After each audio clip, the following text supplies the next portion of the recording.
विशाखा की अभी नई नई शादी हुई थी। शादी को अभी एक ही दिन हुआ था कि उसकी सास बीना जी बाथरूम में पैर फिसल जाने से गिर गई, तो उन्हें तुरंत ही अस्पताल में भर्ती कराना पड़ा।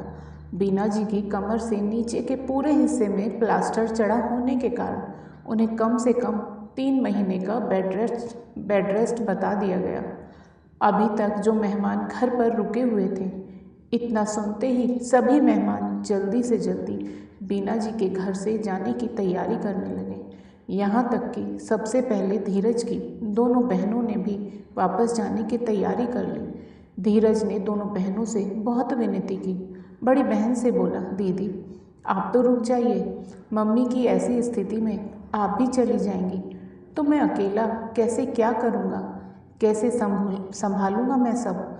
विशाखा को भी यहाँ का कुछ भी पता नहीं है, अभी तो उसके पग फेरे की रस्म भी पूरी नहीं हुई है। धीरज मैं कैसे रुक सकती हूँ, वैसे तो मैं रिसेप्शन तक रुक जाती, लेकिन अब रिसेप्शन तो होगा नहीं, इसलिए रुकने से क्या फ़ायदा। अब मम्मी की जिम्मेदारी तुम दोनों की है, तुम दोनों खुद समझ लो कि तुम्हें कैसे क्या करना है। धीरज ने शादी में आई बुआ, मौसी, मामी सबसे रुकने को कहा, लेकिन कोई भी एक दिन के लिए भी रुकने को तैयार नहीं हुआ। धीरज बहुत परेशान हो गया। उसकी समझ में नहीं आ रहा था कि वह करे तो क्या करे। तभी विशाखा ने उसके कंधे पर हाथ रख दिया और धीरज को समझाते हुए बोली, फिक्र मत करो धीरज, जब हम दोनों साथ में हैं तो तुम किसी भी बात की चिंता मत करो। मम्मी जी को हम मिलकर संभाल लेंगे। मम्मी जी के दिन भर के कामों के लिए हम एक मेड रख लेंगे जो उनके सारे काम कर दिया करेंगे। लेकिन विशाखा, एक मेड के भरोसे मम्मी को अकेले कैसे छोड़ सकते हैं हम। धीरज, मम्मी जी को अकेले छोड़ने का तो सवाल ही नहीं उठता है। मैं और तुम बारी बारी से छुट्टी लेकर मम्मी जी के साथ रहेंगे, अपने अपने ऑफिस में बात कर लेंगे, तो कुछ दिन घर से भी काम कर लिया करेंगे। और फिर तुम्हारे पग फेरे की रस्म का क्या होगा विशाखा। धीरज, कोई भी रस्म व्यक्ति से बड़ी नहीं होती है। पग फेरे की रस्म मम्मी जी के ठीक होने के बाद हो जाएगी। नई नवेली पत्नी की ऐसी समझदारी वाली बात ने धीरज को मुक्त कर दिया। विशाखा ने धीरज से कहा, धीरज हम दोनों ने शादी के लिए जो छुट्टियां ली थी उसे ऐसे ही घर बैठकर बर्बाद मत कीजिए। आप कल से ऑफिस चले जाइए, मैं घर और मम्मी जी दोनों को संभाल लूँगी। और अगले दिन से धीरज ने काम पर जाना शुरू कर दिया और विशाखा ने घर की और सासू माँ की जिम्मेदारी संभाल ली। विशाखा के कामों में कुशलता की कमी अवश्य थी, लेकिन प्यार और सम्मान की कोई कमी नहीं थी। वह अधिक से अधिक बीना जी के पास बैठकर उनका मन बहलाने का प्रयत्न करती और उनके खाने पीने का बहुत ख्याल रखती। लेकिन जब भी कोई बीना जी से मिलने आता तो वह कहती, आजकल की लड़कियां सेवा करना तो जानती ही नहीं है। मेरे ही घर में देखो, सेवा न करनी पड़े इस कारण मेड रख दी गई है। और जानती हैं भाभी जी आप, अभी यदि मेरी कोई सी भी बेटी आ जाए तो घर भी अच्छी तरह संभाल लेंगी और मेरी देखभाल भी बहुत अच्छे से कर लेंगी। मैंने कई बार कहा भी धीरज से कि अपनी बहनों को बुला दें, लेकिन धीरज हर बार मेरी बात टाल देता है। कहता है कि बेटी को अपने घर की जिम्मेदारी संभालने दो, आपके लिए तो हम दोनों आपके बेटा बहू पर्याप्त हैं। विशाखा को कहाँ पता था कि बहू कभी बेटी नहीं बन सकती। सास के मुख से ऐसी बात सुनकर विशाखा को ये बातें बहुत बुरी लगती और दुख भी होता, परंतु उसने यह बात धीरज को कभी नहीं बताई, क्योंकि अभी वह इस घर के लोगों या धीरज के विषय में अधिक नहीं जानती थी। हो सकता है कि धीरज उसकी बात सुनकर उसे ही गलत समझ ले। साथ ही सास की बातें सुनकर वह इस सच्चाई से भी भली प्रकार से परिचित हो गई थी कि बहू चाहे कितना भी कर ले, वह कभी बेटी नहीं बन सकती। वह चुपचाप अपना कर्तव्य पूरा करती रही, तन मन और पूरे जतन से सासू माँ और घर को संभालती रही। 15 दिन बाद धीरज ने उससे कहा, विशाखा, तुम सुबह सिर्फ नाश्ता बना दिया करना। मुझे छुट्टी तो नहीं मिली है, लेकिन 15 दिन तक घर से कार्य करने की इजाज़त मिल गई है। अब 15 दिन मैं माँ की देखभाल करूँगा। अब इतने दिन के लिए तुम ऑफिस जा सकती हो। धीरज के कहने पर दूसरे दिन से विशाखा ऑफिस जाने लगी। 1 हफ्ते बाद दोपहर को मेड ने दरवाज़ा खोला तो पड़ोस की रमा आंटी थी। बीना जी को यह तो मालूम था कि धीरज आज घर में है, लेकिन उन्हें यह भी पता था कि वह हेडफोन लगाकर काम कर रहा होगा, इसलिए उनकी और रमा की बातें सुनने का तो प्रश्न ही नहीं उठता। वह निश्चिंत होकर आपस में बातें करने लगी। उन्हें पता नहीं था कि धीरज इस समय खाना खा रहा है और उसे इन दोनों की बातें स्पष्ट सुनाई दे रही हैं।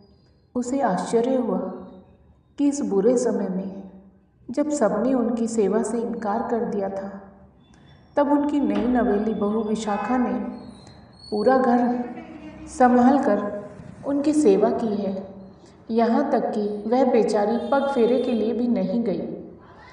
उस विशाखा के लिए मम्मी रमा आंटी के सामने यह कह रही है कि अरे, सास की तकलीफ़ बहुओं को कैसे समझ में आ सकती है।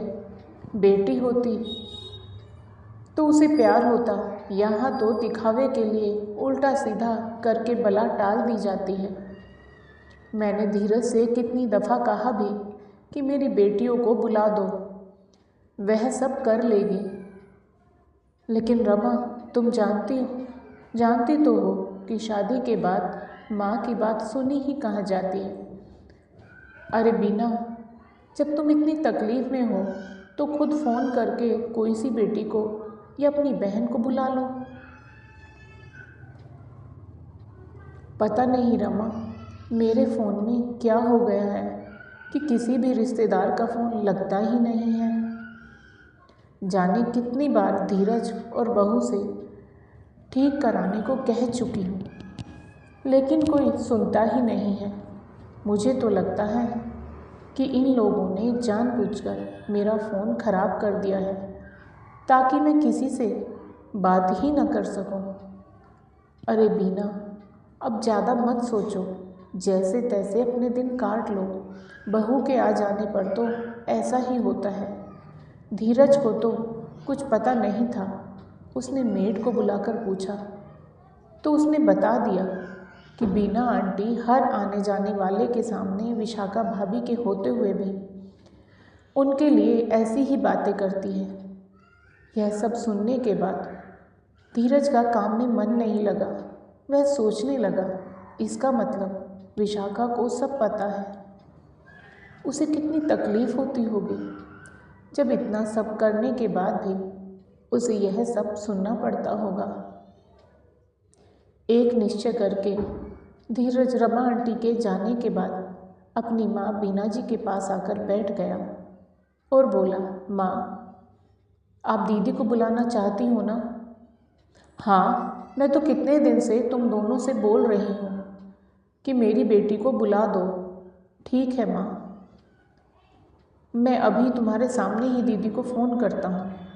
फ़ोन का स्पीकर खुला रहेगा, आप सिर्फ चुपचाप सुनती रहना। धीरज ने अपनी बहन को फ़ोन किया और फ़ोन उठाते ही उधर से बहन ने तुरंत कहा, धीरज, ये क्या है?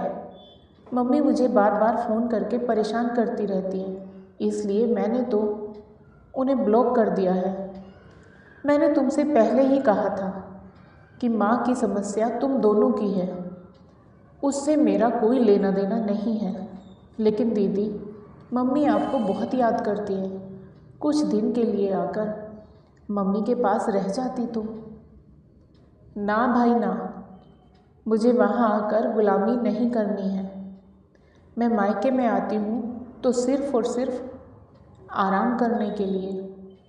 यदि वहाँ आकर भी मुझे ही काम करना पड़े तो फिर मैं तो अपने घर में ही अच्छी हूँ। यह कहकर उसने धीरज की कोई बात सुने बिना ही फ़ोन काट दिया।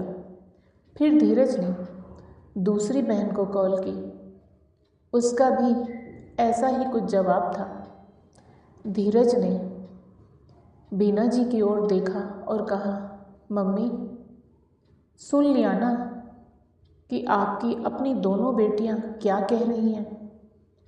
इसी तरह आपका मोबाइल नंबर मामी, मौसी, बुआ सब ने ब्लॉक कर दिया है। यदि विश्वास ना हो तो सबको फ़ोन करके आपको सच्चाई सुनवा दूँ। आपको दुख ना हो इसलिए मैंने और विशाखा ने आपको कुछ नहीं बताया था। यहाँ तक कि आपकी बहन और भाभी भी रुकने को तैयार नहीं हुई थी। विशाखा ने सहस्र ही आपकी सेवा की, लेकिन उसका फल आपने उसे ऐसे दिया।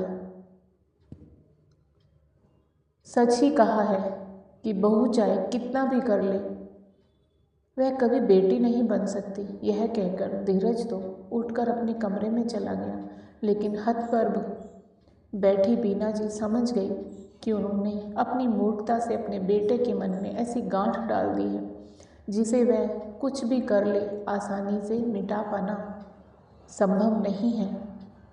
लेकिन बीना जी ने सोचा कि भले ही मैं उम्र और रिश्ते में बड़ी हूँ, मगर गलती मेरी है और मैं अपनी गलती की बहू से क्षमा मांगूंगी। शाम को जब विशाखा घर आई तो बीना जी ने आंखों में आंसू भरते हुए अपनी बहू विशाखा से माफ़ी मांगते हुए कहा, विशाखा बेटा मुझे माफ़ कर दे। मैं जानती हूँ बेटा, मैंने तुझे बहुत पीड़ा दी है, मगर तूने फिर भी अपनी तरफ से एक बेटी की तरह मेरी पूरी सेवा की है, जबकि मेरी स्वयं की बेटियों ने उस दिन से अपनी माँ के हालचाल तक नहीं पूछे। इतना कहकर बीना जी फूट फूट कर रोने लगी। अरे अरे मम्मी जी, आप रोइए मत, विशाखा ने अपनी सासू माँ को गले लगाते हुए बोली। मम्मी जी, आप जैसे दोनों दीदी की माँ हैं वैसे ही मेरी माँ भी है और मुझे आपकी किसी भी बात का बुरा नहीं लगा। विशाखा की बात सुनकर बीना जी ने अपनी बहू को कसकर गले लगा लिया और बोली, विशाखा तू मेरी बहू नहीं मेरी बेटी है। तो दोस्तों, आपको आज की कहानी कैसी लगी कृपया कमेंट करके अवश्य बताएं।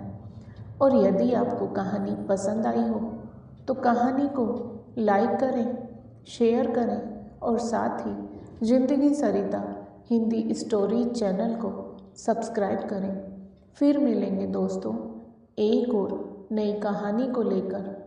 तब तक आप अपने परिवार के साथ हंसते रहिए, मुस्कुराते रहिए, खुश रहिए। राधे राधे प्यारे दोस्तों।